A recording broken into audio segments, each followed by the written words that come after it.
Be a matter of great honor to stand before all of you as your new principal, as well as, tell you that I am standing here with a profound sense of purpose and responsibility. To head an institution is not an easy task. Children, you are my hands of support.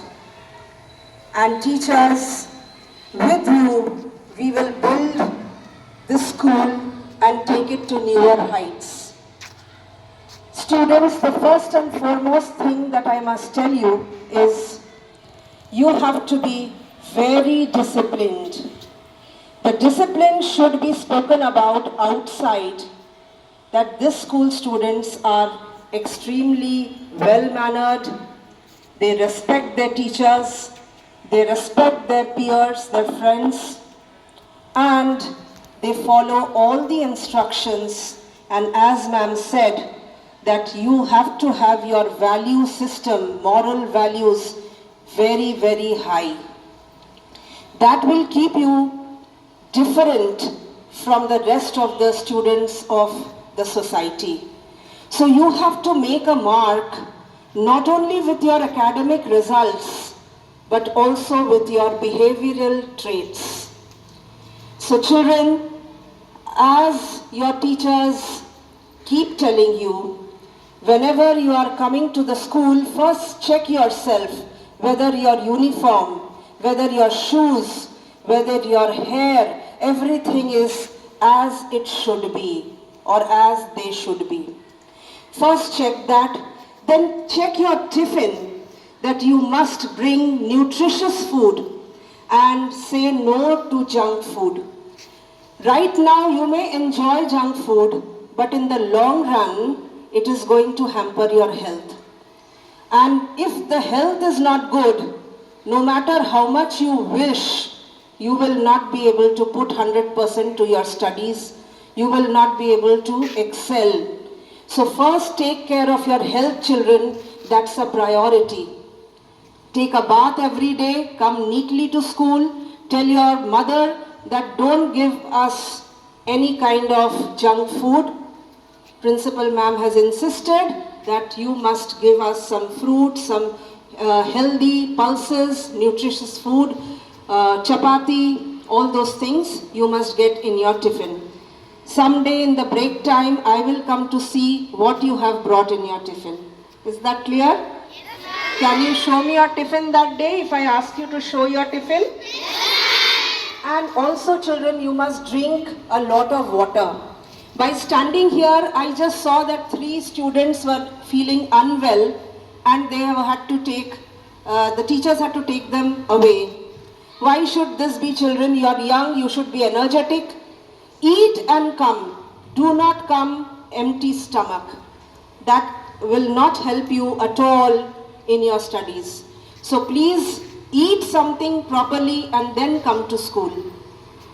In school, please follow all the disciplinary rules, and there must not be any student who violates any of the rules laid down in your diaries or spoken by your teachers. So try to follow all of them. Be respectful towards your teachers. Your teachers are your second mothers and fathers. So like you have your parents at home, you are obedient. Here in school, you must be obedient. You must listen to your teachers. Consider them with utmost sense of respect, and please do your homework, classwork, maintain your records. Whenever you are moving out for assembly or dispersal or arrival, do not forget to move in lines. Children, nobody should monitor you. All these habits should come from within. You should not see that teacher is seeing me or not. If teacher is seeing, then I will behave well. If the teacher is not seeing me, I won't behave well. That should not be there. From within you should understand and be self-disciplined. It should not be imposed, children. Discipline can never be imposed. It should be imbibed. Okay? You should imbibe it in your system. It will become a way of life and take you very, very far. So never forget this, and we will meet time and again during assembly. and I will come to your classes to find out how you are doing. So be a very, very good human being. Whatever moral science lessons are taught to you, try to inculcate them, because you know those are not mere words. They have to be internalized. You have to take them within you and carry your behavior in that manner. So I will conclude saying that, children, I have a lot of expectations from you. Be good and excel in your studies. Okay? Thank you everyone. For teachers, I just have one word. I know you people are working hard. I do respect your labor and the way you have conducted yourselves all these years. But try to be a little innovative. You know, teaching ABCD can be done by anybody. But if you are innovative, you can make your lessons interesting. Children will look for you and be impactful, because you are considering, you know, these small children as a lump of clay. You are basically shaping them, building their minds and shaping their lives. So with best wishes to everybody, I conclude by saying that make your days very fruitful ahead. Thank you everyone.